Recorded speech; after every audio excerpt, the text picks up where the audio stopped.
The key and most powerful element of boundaries is... Hello, my name is Elenid and I'm an inner truth teacher and coach.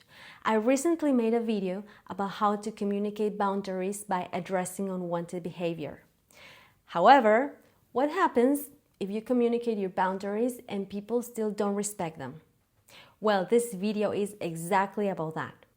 But before we get into it, I want to mention a few important points because setting boundaries might sound very simple, but if you didn't learn it while growing up, it can be incredibly confusing, and I'm speaking from personal experience. Because for years, I would hear people say things like, you have to have standards, set boundaries, know your worth. And deep inside, I would think, okay, but how do I even do that? Because real standards are not something that you randomly make up. They come from your identity. They come from what you deeply feel is okay and not okay with you. And I know what I'm about to say may sound a little harsh to some of you because it used to sound harsh to me too. But after years of having flimsy boundaries, I came to a realization. It's better to be too firm than too understanding and too accommodating. Because friendly boundaries rarely work, especially with people who want something from you and whose nature it is to push limits.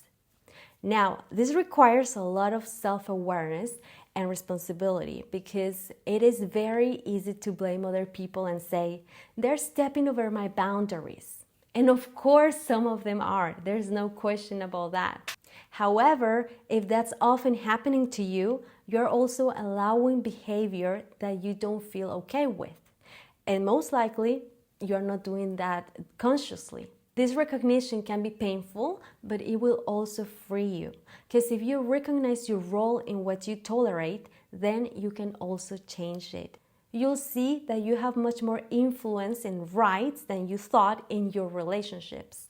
And this brings me to what I mentioned earlier. The key and most powerful element of boundaries is consequences. I recently heard someone say, people don't change through talking, they change through consequences. And that's so true. And that's exactly what I often find missing when I hear people complain about their relationships.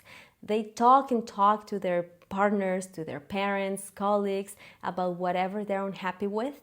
But most times, nothing changes because they fail to show consequences. So if you already communicated your standards with phrases like, I don't like this, that's not okay with me, I need our agreements to be followed, but you still see no change in behavior, there have to be consequences. Otherwise, your boundary becomes just words. Once I heard Sam Vaknin advise in one of his videos to apply zero tolerance and no second chances. When I first heard that, I thought, that's way too extreme. Everyone deserves a second chance. But that was my people-pleasing mode reacting. But zero tolerance and no second chances certainly helped me understand that I've been way too tolerant in some relationships and that giving second chances proved that people mostly repeated patterns. The most important thing here is to become more discerning by not ignoring the first signs. Not brushing things aside, not convincing yourself that some behavior is okay when deep down you know it's not. Because every time you do that, you disconnect from yourself a little more. And this is not about controlling other people, it's about self-respect, self-trust, and being honest with yourself about what you really feel. Enforcing boundaries and showing consequences are only difficult when you care so much about the other person that you forget about yourself. It all comes down to self-love because imagine, if you truly love yourself 100%, you wouldn't tolerate any amount of misbehavior. Now comes the more practical part of the video because examples help to illustrate ideas. Here are 3 principles that will be helpful to know how to apply consequences. The first principle is limit or remove access to you. The example is about a woman whose parents constantly pressure her to get back together with her ex-partner. It became impossible for her to have a normal conversation with them because they brought up the topic every single time, trying to make her feel guilty about her decision. One day, she simply hung up the phone and didn't contact them for months. By doing that, she sent the message, "I would rather lose you than have you control my life and decisions." And when they reconnected after a long time, her parents stopped trying to tell her what to do. In fact, they never did it again.